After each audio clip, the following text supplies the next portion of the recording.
Alors, je Dans vous notre rappelle prochaine que invité. nous en sommes à une première formule. Vous allez dire, c'est loin de chez nous, mais tellement beau chez vous. Bon, voilà. Des petits problèmes techniques ce matin.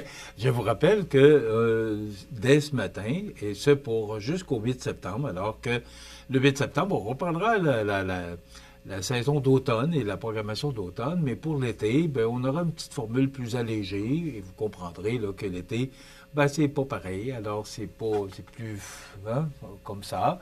Alors, comme on travaille fort l'hiver, alors, ben, là, on va prendre ça un petit peu plus léger. N'ayez crainte, on va être là pour vous informer. Notre bulletin de nouvelles demeure, les entrevues demeurent, tout reste. Le seul changement, dans le fond, c'est que au lieu de 75 minutes, ça va être 60 minutes. Voilà. Alors, c'est le seul changement.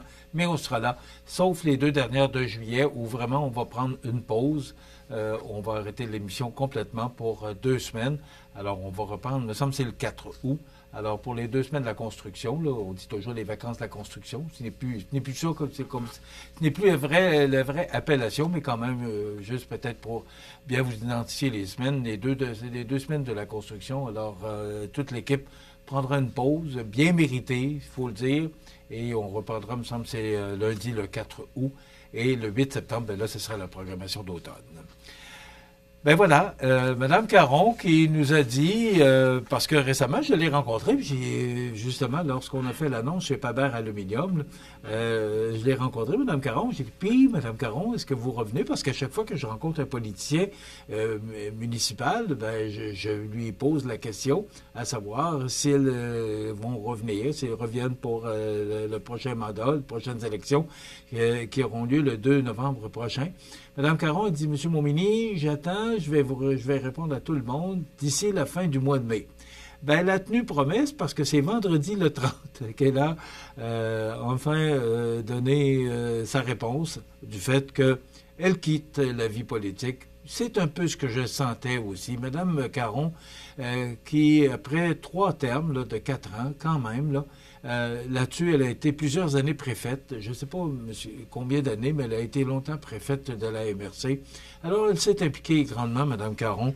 Donc, elle a décidé de mettre un terme à sa vie politique.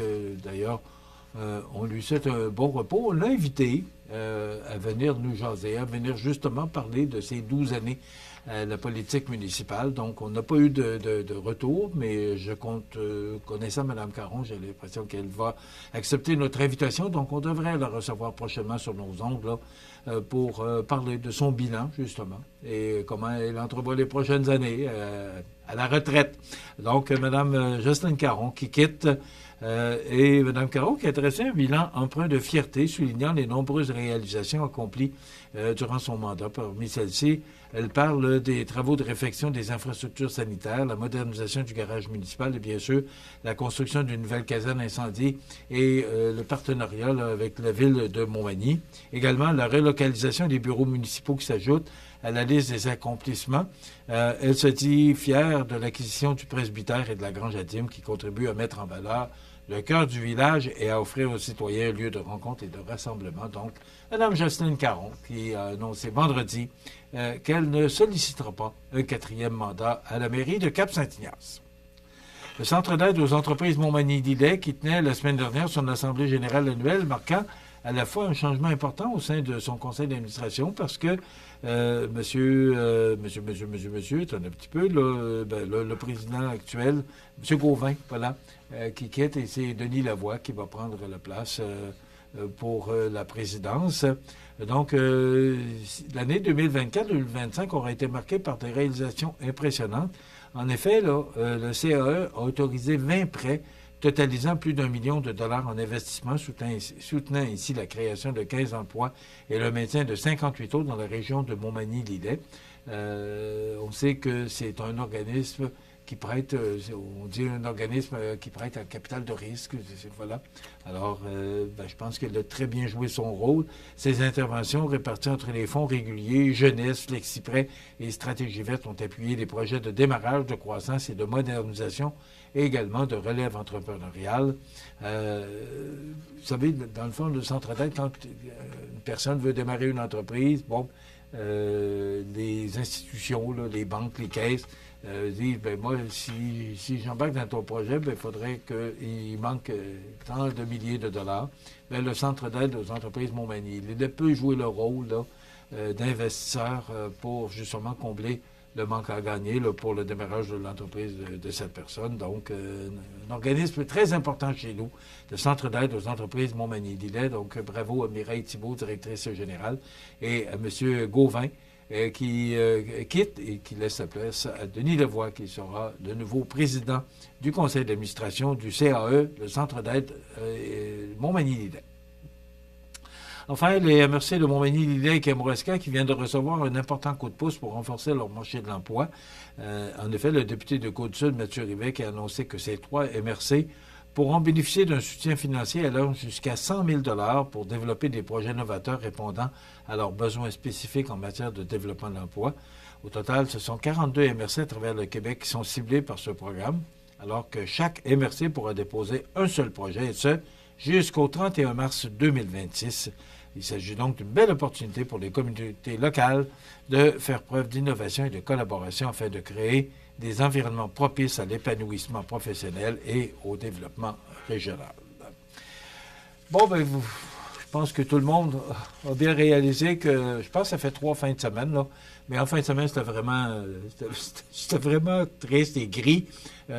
Samedi après-midi, entre autres, là, c'était de la pluie forte, là, qui a tombé pratiquement toute la journée et la nuit de samedi à dimanche. Hier, c'était un peu moins pire. J'ai dit un peu moins pire. Alors, c'est difficile pour tout le monde, c'est difficile pour nous, pour notre morale, mais je pense aux gens là, qui ont des entreprises saisonnières, entre autres ceux et celles là, qui vendent entre autres des fleurs là, pour la prochaine saison, et d'autres, là, toutes les entreprises. On pense à vous, on a une petite pensée pour vous. Mais dans le Journal de Québec ce matin, sous la plume de Laurent Lavoie, on apprend aussi qu'on a dénombré 2 fois plus de glissements de terrain que la moyenne des 10 dernières années à travers la province en 2024. Bien, il pleut tellement. Une tendance qui risque d'empirer avec les changements climatiques qui craignent, que craignent les intervenants. Donc, c'est sûr qu'avec les pluies torrentielles qu'on a reçues, entre autres, en fin de semaine, là, alors, on ne manque pas de pluie. Dans l'actualité, on parle du poisson qui contient de plus en plus de mercure, particulièrement sur les lacs. On apprend également que les célébrations endeuillées par 2 morts en France, c'est la victoire du Paris Saint-Germain face à l'Inter Milan en finale de la Ligue des champions qui a été endeuillée en France par la mort d'un mineur à Dax et celle d'un jeune homme à Paris. Je trouve ça triste. On gagne, c'est du sport, là. On a déjà vu ça à Montréal aussi, mais il n'y a pas eu de décès à Montréal, là, mais que ça fait brasser lorsque le Canadien ou peu importe le club gagne des séries. C'est toujours triste à voir ces événements-là. Ben voilà, ça complète déjà notre émission. Demain, on reçoit Catherine Couillard pour nous parler de la programmation du Carrefour mondial de l'accordéon 2025. Bonne journée, à demain.